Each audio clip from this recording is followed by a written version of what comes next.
स्वागत है आपका स्टडी टिप्स में। आज हम बात करेंगे अर्थशास्त्र यानी इकोनॉमिक्स के बारे में। तो सबसे पहले देखते हैं इकोनॉमिक्स की परिभाषा। अर्थशास्त्र वह विषय है जिसके अंतर्गत हम वस्तुओं और सेवाओं के उत्पादन, वितरण एवं उपयोग की प्रक्रिया का अध्ययन करते हैं। तो अर्थशास्त्र क्या है? जिसके अंदर वस्तुओं और सेवाओं के उत्पादन, वितरण एवं उपयोग की प्रक्रिया का अध्ययन करते हैं। इसको और सरल भाषा में समझने की कोशिश करते हैं। तो किसी भी इकोनॉमी में या तो वस्तु का उत्पादन किया जाता है या तो सेवाओं का उत्पादन किया जाता है। वस्तु के अंतर्गत जैसे कोई भी चीज़ आ जाएगी, टीवी हो गया, फ्रिज हो गया, फल हो गया, फसल हो गया, ये सारी चीज़ आ जाएंगी। और कुछ सेवाएं होती हैं जिसके अंतर्गत होटल का बिजनेस हो गया, बैंकिंग का बिजनेस हो गया, बैंक, हॉस्पिटल, रिटेल यानी किराना स्टोर वगैरह। इसके अंदर कोई उत्पादन तो नहीं किया जाता है, लेकिन ये कुछ सेवाएं प्रदान करते हैं। तो इकोनॉमी के अंदर या तो वस्तु का उत्पादन किया जाता है या तो सेवा का उत्पादन किया जाता है।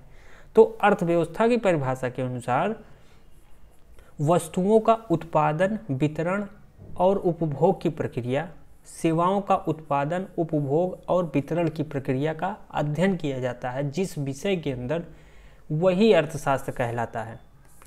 ठीक है, तो ये आपका परिभाषा, मानक परिभाषा है कि अर्थशास्त्र वह विषय है जिसके अंदर वस्तुओं एवं सेवाओं के उत्पादन, वितरण एवं उपभोग की प्रक्रिया का अध्ययन किया जाता है। एक प्रसिद्ध अर्थशास्त्री थे 1776 में, एडम स्मिथ। उन्होंने अपनी एक प्रसिद्ध पुस्तक the wealth of nation economics के अंदर, ये पुस्तक बाइबल से कम स्थान नहीं रखती, मतलब बहुत ही ज़्यादा प्रसिद्ध पुस्तक है। इसमें एडम स्मिथ ने बताया कि इकोनॉमिक्स क्या है, अर्थशास्त्र क्या है। तो उन्होंने कहा कि अर्थशास्त्र धन का विज्ञान है। इसके अंदर धन से संबंधित बहुत सारे आयामों का अध्ययन करते हैं। तो एक सिंपल सी परिभाषा थी इकोनॉमिक्स की। इकोनॉमिक्स क्या है, अर्थशास्त्र क्या है? अर्थशास्त्र धन का विज्ञान है। अब हम आगे देखते हैं अध्ययन का क्षेत्र। तो इकोनॉमिक्स के अंदर जो हम ये अध्ययन करेंगे विभिन्न विषयों के बारे में, विभिन्न टॉपिक के बारे में, तो उस अध्ययन का उद्देश्य क्या है हमारा? आखिर हम इकोनॉमिक्स क्यों पढ़ेंगे? तो उसको देखते हैं एक एक करके। संसाधनों का सही उपयोग। अब संसाधन क्या है? तो हमारे पर्यावरण में उपलब्ध हर एक वस्तु संसाधन है जिसका उपयोग हम अपनी आवश्यकताओं की पूर्ति के लिए करते हैं। ठीक है, चाहे वो प्राकृतिक भी हो सकती है और वो मानव निर्मित हो सकती है। प्राकृतिक जैसे मिट्टी हो गया, भूमि हो गया, जंगल हो गया, पहाड़ हो गया, फसल हो गया, ये सारी चीज़ें प्रकृति से प्राप्त होती हैं। कोयला हो गया, पेट्रोल हो गया, डीजल हो गया, ये सारी चीज़ें हमको प्रकृति से प्राप्त हो रही हैं। तो ये सारी चीज़ें हम अपने दैनिक जीवन में उपयोग करते हैं। इसके अलावा मानव निर्मित चीज़ें भी हैं। तो ये मानव निर्मित हो या प्राकृतिक, जिसका उपयोग हम अपने जो है दैनिक जीवन में करते हैं, अपनी आवश्यकताओं की पूर्ति के लिए करते हैं, वो सारी चीज़ें संसाधन के अंतर्गत आती हैं। तो इकोनॉमिक्स के अंदर हम ये इंश्योर करते हैं, हम ये देखते हैं कि प्रत्येक संसाधन का ठीक तरीके से उपयोग हो, जिससे मैक्सिमम जनसंख्या को लाभ प्राप्त हो सके, हर एक वर्ग को लाभ प्राप्त हो सके। ऐसा नहीं जैसे पेट्रोल है तो उसका उपयोग सिर्फ अमीर ही कर सके, नहीं, आम पब्लिक कर सके, सब लोग कर सके, ज़्यादा से ज़्यादा लोग लाभ पा सकें। तो ये इसका अध्ययन कैसे किया जाता है? इसका अध्ययन इकोनॉमिक्स के अंदर किया जाता है। इसी प्रकार से ठीक है, किसी देश के अंदर गरीबी को कैसे मिटाना है, किसी देश का अर्थव्यवस्था को कैसे ठीक करना है, लोगों के भी आर्थिक विकास कैसे हो, ठीक है, लोगों के बीच समानता कैसे लाई जाए, आर्थिक समानता कैसे आए, बेरोजगारी को कम कैसे किया जाए, इन सभी का अध्ययन हम अर्थशास्त्र के अंदर करते हैं। किसी अर्थव्यवस्था को मजबूत कैसे बनाया जाए, इसका अध्ययन हम अर्थशास्त्र के अंदर ही करते हैं। उसके बाद सतत एवं समावेशी विकास। सतत विकास के अंदर क्या है कि मान लीजिए पेट्रोल है, तो ऐसा ना हो कि आज ही की जो वर्तमान जनरेशन है, वर्तमान पीढ़ी है, वो सारे पेट्रोल का उपयोग कर ले और आने वाली पीढ़ी के पास कुछ ना बचे। इसी प्रकार से मान लीजिए ग्राउंड वाटर है, तो ऐसा नहीं है कि आज ही की पीढ़ी सारा ग्राउंड वाटर उपयोग कर ले और आने वाली पीढ़ी को कुछ ना हो। तो सतत विकास के अंदर हम ये इंश्योर करते हैं, हम ये देखते हैं कि जो भी संसाधन हैं उसका इस तरीके से इस्तेमाल किया जाए कि आने वाली जनरेशन, आने वाली पीढ़ी को उसका उपभोग करने का मौका मिले।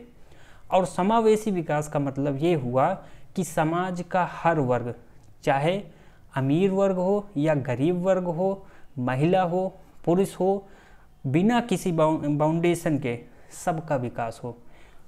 ऐसा ना हो कि धन का संकेंद्रण सिर्फ अमीरों के पास आ जाए, सारा धन अमीरों के पास आ जाए और बहुत बड़ी जनसंख्या गरीबी में जीवन बिताए। तो अर्थशास्त्र के अंदर हम ये इंश्योर करते हैं कि सबका विकास हो। और इसका अध्ययन क्षेत्र के बारे में बात करें तो इसके अंदर राष्ट्रीय आय के बारे में बात करते हैं। नेशनल इनकम, एक राष्ट्र का आय के जो है कैसे निकाला जाए, जीडीपी कैसे निकाला जाए, जीएनपी कैसे निकाला जाए, इन सारी चीज़ों को हम दूसरे क्लास में देखेंगे। प्रति व्यक्ति आय कैसे निकालते हैं, वो उसका महत्व क्या है, इन सब चीज़ों का अध्ययन किया जाता है। किस तरीके से भूमि सुधार लाई जाए, भूमि का जो है किस तरीके से उपयोग किया जाए, इसका अध्ययन किया जाता है। कौन कौन से कानून बनाए गए हैं या कौन कौन से कानून बनाए गए थे, इनका अध्ययन किया जाता है भूमि से रिलेटेड। उसके बाद आर्थिक नियोजन, जितने प्रकार की सरकारी योजनाएं हैं उनका अध्ययन आर्थिक नियोजन के अंदर किस तरीके से अलग अलग सेक्टर को अलग अलग योजनाओं के द्वारा लाभ पहुंचाया जाए। जैसे कृषि एक सेक्टर हो गया, एजुकेशन एक सेक्टर हो गया, उसके अलावा जो है उद्योग धंधे जो हैं वो एक सेक्टर हो गया। तो आर्थिक नियोजन के अंदर जो वो संसाधन थे हमारे पास, उनका बेहतरीन तरीके से उपयोग कैसे किया जाए, इसका भी अध्ययन हम अर्थशास्त्र के अंदर करते हैं। फिर देखते हैं गरीबी को कैसे कम करना है, बेरोजगारी को कैसे कम करना है, खाद्य सुरक्षा, लोगों तक आवश्यकता की चीज़ें कैसे पहुँचे, इसका भी अध्ययन हम अर्थशास्त्र के अंदर करेंगे। ठीक है। फिर महंगाई की बात आती है कि इकोनॉमी के अंदर, किसी भी अर्थव्यवस्था के अंदर महंगाई लगातार बढ़ रही है तो उसको कैसे कंट्रोल करना है, कौन कौन कारक जिम्मेदार हैं और उसको कैसे टैकल करना है, ये सारी चीज़ें हम इकोनॉमिक्स यानी अर्थव्यवस्था के अंदर देखते हैं। बैंकिंग प्रणाली के अंदर केंद्रीय बैंक जैसे आरबीआई है, आरबीआई क्या है, आरबीआई कैसे काम करता है, आरबीआई किस तरीके से मनी फ्लो यानी जो पैसा है मार्केट में कैसे वो डालता है, कैसे वो उस पैसे को सिक करता है, मतलब मार्केट से पैसे को या तरलता को कम करता है। कितने प्रकार के बैंक है, वो बैंक किस उद्देश्य से बनाए गए हैं, उनका काम क्या है। तो ये सारी चीज़ें हम बैंकिंग प्रणाली के अंदर पढ़ते हैं और ये भी इकोनॉमिक्स का अध्ययन क्षेत्र है।